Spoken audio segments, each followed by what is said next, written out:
इस्लाम और हिंदुइज्म, जिसका असल नाम है सनातन धर्म, इन दोनों मज़ाहिब को अगर हम ज़रा गहराई के अंदर जाकर समझें तो हमें पता चलेगा कि इन दोनों के अंदर तकरीबन हर एक चीज़ किसी न किसी तरह से कॉमन है।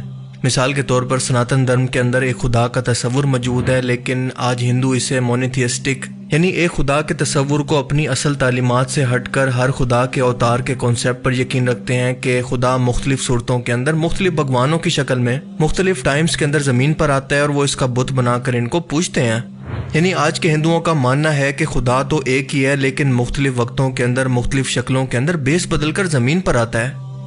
हिंदुओं की सबसे मुकद्दस, अहम और ऑथेंटिक तरीन किताबों वेदास के अंदर लिखा है कि खुदा एक है, इसका कोई शरीक नहीं, इस जैसा कोई नहीं, इसकी कोई पेंटिंग, इसका कोई तस्वुर, इसकी कोई मूर्ति मौजूद ही नहीं है। It's mentioned in Yajurveda, chapter number 32, verse number 3. Na tasya pratima asti. Of that God, there is no pratima. As I mentioned earlier, pratima is a Sanskrit word which means an image, an idol, a statue, a painting, a picture, a photograph. So Yajurveda, chapter number 32, verse number 3 says, Na tasya pratima asti. Of that God, there is no image, there is no idol, there is no statue, there is no picture, there is no painting, there is no photograph. इसके अलावा दुनिया के पहले इंसान हज़रत आदम अलैहिस्सलाम की तख्लीक हो या फिर बीबी हवा का इनकी पसली से पैदा होना, फरिश्तों का आदम अलैहिस्सलाम को सजदा करना, तूफान नूह की मुकम्मल कहानी हो या चैरिटी हो, जिसे हिंदू अपनी ज़बान के अंदर दान देना कहते हैं, जहाँ पर एक तरफ मुसलमान 5 वक्त की नमाज पढ़ते हैं तो हिंदू मंत्र और योगा को इबादत तस्वुर करते हैं। मुसलमान अगर रोज़ा रखते हैं तो हिंदू भी अपने मजहबी त्योहारों पर रोज़ा रखते हैं, मिसाल के तौर पर अकादाशी, नवरात्रि और दूसरे मजहबी फेस्टिवल।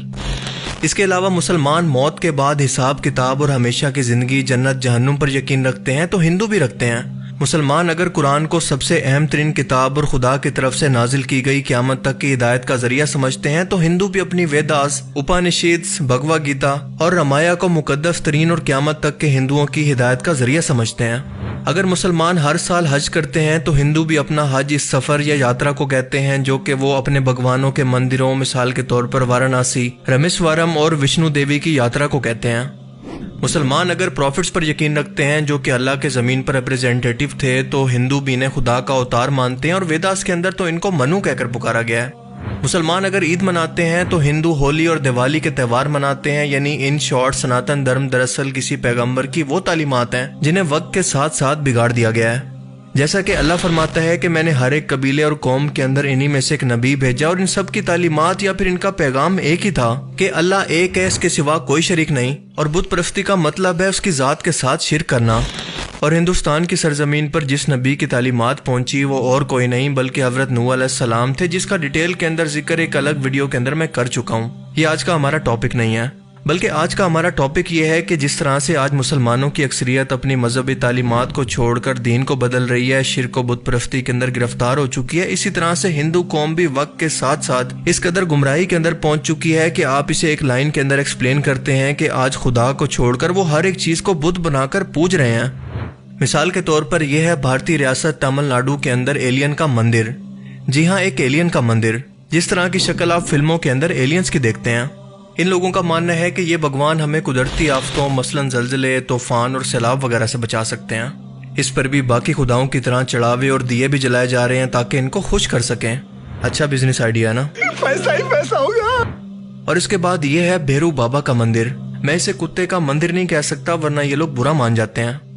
भैरू बाबा की करामत यह है कि ये मुसलसल शिवलिंग के चक्कर लगाता रहता है और अगर कोई इसको कुत्ता कह दे तो ये अपना तवाफ छोड़कर यहाँ से चला जाता है। एक कुत्ता जो है अब आम नहीं रहा, लोग इसको पूजा भी कर रहे हैं। एक कुत्ता है जो कि लगातार जो है परिक्रमा कर रहा है, शिवलिंग के चारों ओर परिक्रमा कर रहा है। देखिए देखिए देखिए, कुत्ता जो है फिर गया। भैरव जी बोलिए इनको। भैरव जी बोले? हाँ। आप लोग इसको भैरव जी मानते हैं? हम लोग भैरव जी मान चुके हैं। भैरव वो आपको मानना ही होगा। कैसे मानना?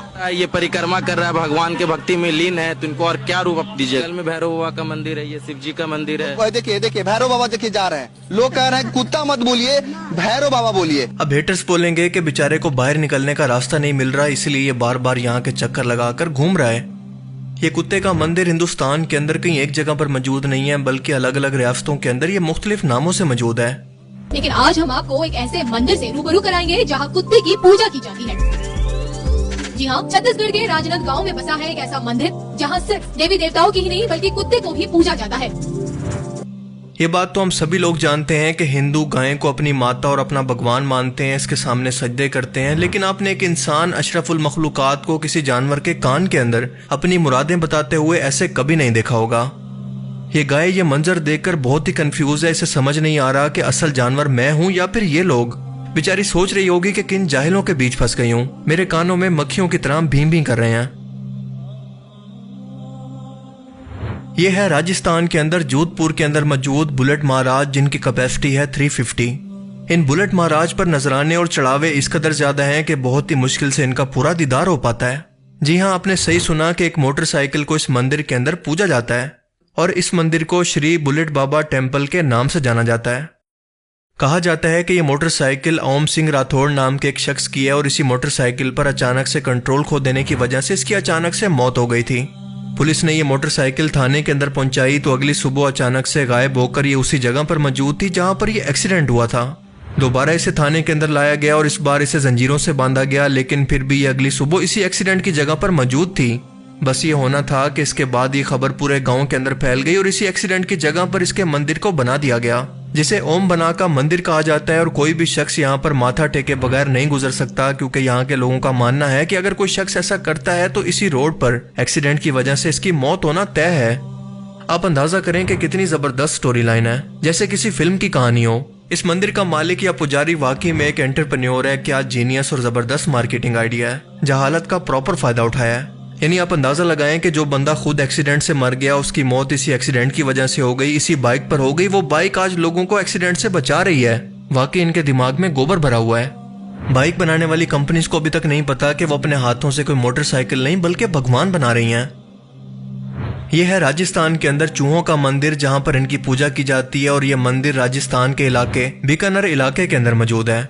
इस एक मंदिर के अंदर 20,000 चूहे रहते हैं, जो खाने समेत यहाँ की हर एक चीज पर आजादी से घूमते हैं। ये लोग इन्हें दूध और फ्रूट खाने के लिए देते हैं। ये पुजारी भी इसी दूध और इन्हीं चूहों के बचे हुए खाने में से तबरुक समझकर इसको खाते भी हैं और इसको अपने जिस्म पर भी लगाते हैं, और बदले में ये चूहे इनकी मुश्किलों को हल करते हैं। लेकिन फन फैक्ट ये है कि इस मंदिर के अंदर जूते पहनकर जाना अलाउ नहीं है, जहां इंटरव्यूअर के मुताबिक इतनी ज्यादा स्मेल थी कि यहाँ पर खड़ा होना भी मुश्किल था। इनके मुताबिक ये इनकी काली माता का मंदिर है, जिसे ताकत और मौत की देवी माना जाता है। और ये चूहे दरअसल वो लोग हैं जो कि पहले इंसान थे, लेकिन काली माता ने इन्हें दोबारा से चूहों की शक्ल के अंदर पैदा किया और ये भी भगवान है। यहाँ पर इन चूहों को किसी भी चीज से कोई खतरा नहीं है, लेकिन तब तक जब तक कोई पुजारी गलती से यहाँ पर किसी बिल्ली को लेकर ना आ जाए। इसके अलावा कोरोना पेंडेमिक के अंदर एक नई देवी की इजाद हुई थी, जिसका नाम है कोरोना देवी। ये सिर्फ अपने उन भक्तों को इस बीमारी से बचाती है जो कि इस पर चढ़ावे चढ़ाते हैं या फिर इसकी पूजा करते हैं। यानी बाकी खुदाओं के बस में इस बीमारी को दूर करना नहीं था। मजीद साबिक अमरीकी सदर डोनाल्ड ट्रंप हो या फिर खुद Indian prime minister Narendra Modi, यहाँ पर हर चीज को भगवान बनाकर पूजा जा रहा है। और जब तक लोगों के अंदर ये जहालत जिंदा है, ये सिलसिला इसी तरह से चलता रहेगा।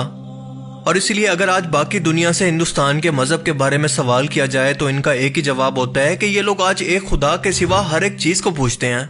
क्योंकि जो भी शख्स एक खुदा को छोड़ देता है तो बाकी सारी जिंदगी बाकी खुदाओं और खौफ के अंदर इसी तरह से पूरी जिंदगी भटकता रहता है। और ये इसकी दुनिया के अंदर कम से कम सजा है, जबकि आखिरत का हमेशा का अजाब इसके लिए अलग है। अल्लाह ताला हमें समझने की और नेक अमल करने की तौफीक अता फरमाए। आमीन।